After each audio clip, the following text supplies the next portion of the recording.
Hey guys, welcome back to Tower of Fantasy. In today's video, we're going to be talking about these black gold items and what you should spend them on. Now, you get one of these every time you do a summon on the gold nucleus banner.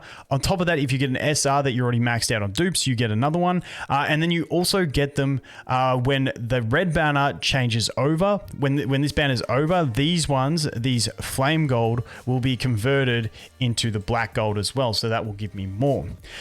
But essentially what you can buy with them is any weapon you've already pulled, you can buy a dupe of them, but the other requirement is that that weapon has to be available on the standard banner.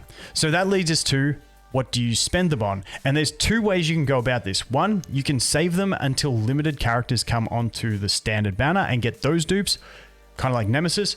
Or you can buy characters that we have at the moment and get them to their key levels, which we will look at in a second. So the first option is saving. Honestly, saving is a great idea. For instance, if you pulled Nemesis, saving for her to get her dupes. The reason being, this comes down to when do you want to be good at PvE? And that's the question you have to ask yourself. Keep in mind, you could endlessly save. If you're saving to get Nemesis dupes, then Claudia comes out, you might save for Claudia dupes, and then Frigg comes out, you might save for Frigg dupes. Now, I'm not saying that's the order, but that is the kind of thing that can happen where you never end up wanting to spend them because there's always going to be something better for you to spend them on in your mind. So then you end up in this cycle of never spending them. So it becomes, when do you want to be good? And honestly, saving them at the moment is a great idea because we're not at the end game, and maybe you want to get the character that's meta a little bit later on so you can push, you know, Bygone Phantasm or something like that. So saving is definitely a great option. I know a lot of people are saving, you know, to get their Nemesis to at least 1 star when she does come. But the problem is we don't know when they will come to the standard banner.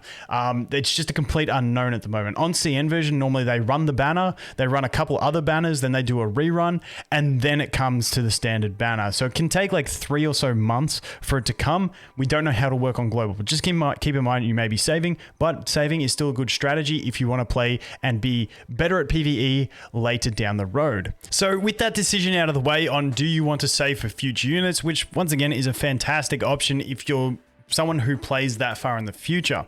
However, I know a lot of players in these games save all their resources, never spend them, and then quit the game and never get the enjoyment out of doing what they want to do. So if you want to be good at PvE right now and you want to buy some dupes for the weapons that you already have and upgrade those abilities, then we're going to take a look at some key upgrade points on the current characters / weapons in the game at the moment. If you're looking for a bit of guidance on, you know, what are like the key points that I want to get to. So the first two I want to mention are going to be Shiro and Tsubasa. They're more supportive, as in they can buff your like other players' damage that you're playing with, or buff your own damage. So these can be more valuable into the future. Even if a new meta character comes in, you can buff that meta character's damage, so they hold a bit of stead in that sense. So the first one, we'll look at Shiro first.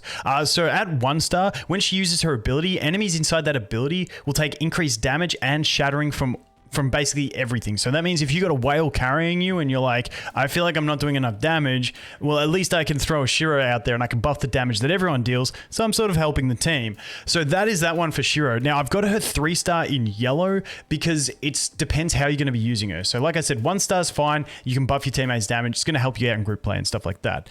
3 star is more if you want to like a main Ashura as one of your main DPS in your team, because this is going to give you cooldown resets when you shatter an enemy of the abilities of all your weapons. So that is a really nice thing to have if you want to use her in that sense. But like I said, 1 star is the green because that's like the safe point where you can buff your teammates' damage. Now, Tsubasa we'll look at next.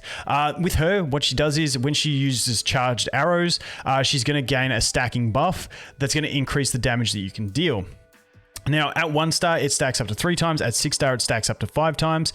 And I've got 3 star in the middle because if you go to 1 star or 6 star, it's going to be really nice. It's going to really impact, you know, the buff that you can give to your damage. But I've got 3 star in yellow because it's also an okay point to stop on your way to 6, because at 3 star, she's going to fire 3 arrows with 3 charged arrows with a dodge attack, which can make it faster to stack up that buff as well. So 1 star and 6 star are the key things for the buff, but 3 star makes it easier to keep that buff up when you've only got the 1 star buff. Moving on from that, we're going to go back over here to Samir. Now, I haven't got anything here for Samir, and this applies to everything. If this is a character that you love and you want to have fun, just put your upgrades into it. But she doesn't get anything that really makes her kit, so we haven't put anything required with her. And same with Huma. Huma functions perfectly fine as a tank without any of her upgrades, so you don't really need to invest into it. King, once again, he only adds damage, but he adds a lot of damage when he shatters with his 1-star. So King at 1-star is a very safe investment for right now. He's the best shatter unit in the game. So if you're trying to be good at the DPS at DPS in the current format of the game, King 1-star is a fantastic upgrade to get. Then we go to Crow. Now I've only got his 1-star labeled here because the 1-star is key to Crow because it unlocks his playstyle. At 1-star, it unlocks the fact that he's going to deal more damage when he uses backstabbing attacks. Now he wants to use aerial backstabs, but this is like vital to him unlocking his playstyle per se. Now his 3-star, his 5-star, and his 6-star are all fantastic. So if you want to use Crow as like your main DPS, all of those are going to be good upgrades. But I only got 1-star here because it's, you know, vital to his play style. Now 3-star is going to give him increased damage against enemies below 30%, I think. 5-star is going to increase the crit damage he deals, and then 6-star is just going to flat increase his damage after he uses his ability. So they're all massive upgrades. But like I said, 1-star is the key thing that unlocks his play style. Then we have Meryl. Now, Meryl's in yellow because she works fine as a tank without it. Depends on your team, depends what content you're doing, but the 1-star is going to give her extra shatter and healing when she shatters. So it's fantastic, but if you're fine and you're not having any issues, then you probably don't need it. So Meryl's one that it's a really nice upgrade. That's where I would stop if, you know, you don't have a heap of resources, but like you may not need it either.